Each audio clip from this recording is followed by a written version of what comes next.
আজকে আপনাদের জন্য হচ্ছে একটি রেসিপি নিয়ে চলে আসলাম। আজকে রান্না করব পেঁপে দিয়ে খাসি মুরগি, সেটা আপনাদের সাথে শেয়ার করব। ভিডিওটি দেখতে হলে আমার সাথেই থাকবেন। আসসালামু আলাইকুম এভরিওয়ান, সবাই কেমন আছেন? আমরা আলহামদুলিল্লাহ ভালো আছি। এখানে প্রথমে আমি মাংসগুলো ভালোভাবে ক্লিন করে ফেলেছি। এখন চুলায় কড়াই বসিয়ে দিলাম, পরিমাণ মতন তেল দিয়ে দিলাম। এখন পরিমাণ মতন পেঁয়াজ কুচি দিয়ে দেব। আর এখানে আমি কিছু বাটা মশলা ইউজ করব, পেঁয়াজ, রসুন, আদা, জিরে এগুলো মিক্সড করে আমি বেটে নিয়েছি পাটায়। পাটায় রান্না কিন্তু খেতে খুবই মজা, ব্লেন্ডারের চেয়ে কিন্তু পাটায় রান্না অনেক মজার হয়। এখানে কিন্তু আমি কিছু পরিমাণ পেঁয়াজও ভেজে নেব বেরেস্তার মতন। তারপর গরম মশলা দিয়ে দিলাম, এলাচ, দারচিনি, লবঙ্গ, তেজপাতা। এটা পেঁয়াজের সাথে দিলে খুব ভালো লাগে। এই যে আমার মিক্সড মশলাটা কিন্তু আমি দিয়ে দিলাম, দেখতে পাচ্ছেন। এখন আমি এটা তেলের ওপরে কিছুক্ষণ ভেজে নেব যাতে কাঁচা গন্ধটা চলে যায়। এখানে আমি কিছু লিকুইড বানিয়ে রেখেছি, হলুদের গুঁড়ো, মরিচের গুঁড়ো দিয়ে একটু ভিজিয়ে রেখেছিলাম। এভাবে রান্না করলে কিন্তু বেশ মজার হয়, আপনারা ট্রাই করে দেখতে পারেন। এখন এগুলো আমি ভালোভাবে মিক্সড করে তেলের উপর ভেজে নেব কিছুক্ষণ, যাতে হলুদ মরিচের কাঁচা গন্ধটা চলে যায়। তো আমি এভাবেই রান্না করি, আপনারা ট্রাই করে দেখতে পারেন। অন্যভাবেও রান্না করি, কিন্তু এটা কিন্তু স্বাদটা অন্য রকমের হয়, খুব ভালো লাগে। পেঁপে দিয়ে কিন্তু মুরগির গোশত এমনিতে অনেক ভালো লাগে। এটা খাসি মুরগি, এটা খুবই শক্ত থাকে, খুব ভালো লাগে।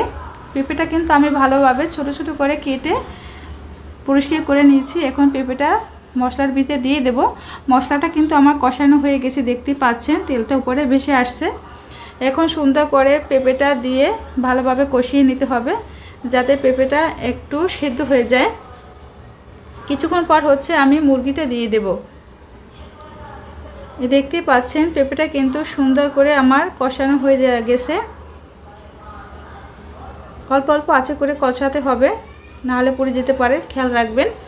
ফাইনালি কিন্তু আমার দেখতে পাচ্ছেন খাসি মুরগিটা একদম পরিষ্কার করে রেখে দিয়েছি পানি ঝরানোর জন্য। এখন আমি দিয়ে দেব পেঁপের ভেতর দিয়ে কিছুক্ষণ কষাবো। এটা অনেক দিকক্ষণ ধরে কষাতে হয়, না হলে শক্ত থেকে যাবে। এটা খাসি মুরগি, কারণ অনেক শক্ত থাকে। আপনারা কে কে খেয়েছেন সবাই কমেন্ট করে জানাবেন। আমার কাছে কিন্তু অনেক ভালো লাগে, মুরগিটা খেতে খুব ভালো লাগে। তো আপনাদের ভাইয়া প্রায় নিয়ে আসে। এখানে আধা কেজির উপরে হবে গোশত, তো সেটা আজকে আমি রান্না করতেছি। এটাকে আমি ভালোভাবে মিক্সড করে নিচ্ছি। এখন কিছুক্ষণ রেখে দেব। এখানে আমি পানি ব্যবহার করব না কষানোতে, কারণ সবাই জানেন গোশতটা রান্না করার সময় পানি বের হয়ে যায়। সবজি আর সবজি, মাংস দুইটা দিয়ে পানিটা বের হয়ে যায়, সেজন্য পানিটা দিয়ে কষানো আমার সম্পূর্ণ হয়ে যাবে। এই যে আমার কিন্তু অনেকটা পানি কমে আসছে, আর কিছুক্ষণ হলে কষানোটা হয়ে যাবে। তা আপনারা কীভাবে রান্না করেন সেটাও কিন্তু কমেন্ট করে জানাবেন আপুরা। ফাইনালি কিন্তু আমার মশলাটা কষানো হয়ে গেছে, দেখতে পাচ্ছেন। প্রথমেই আমি ফুটিয়ে রাখছিলাম গরম পানিটা। এখন আমি পানিটা দিয়ে দিচ্ছি, পরিমাণ মতন দিয়ে দেব।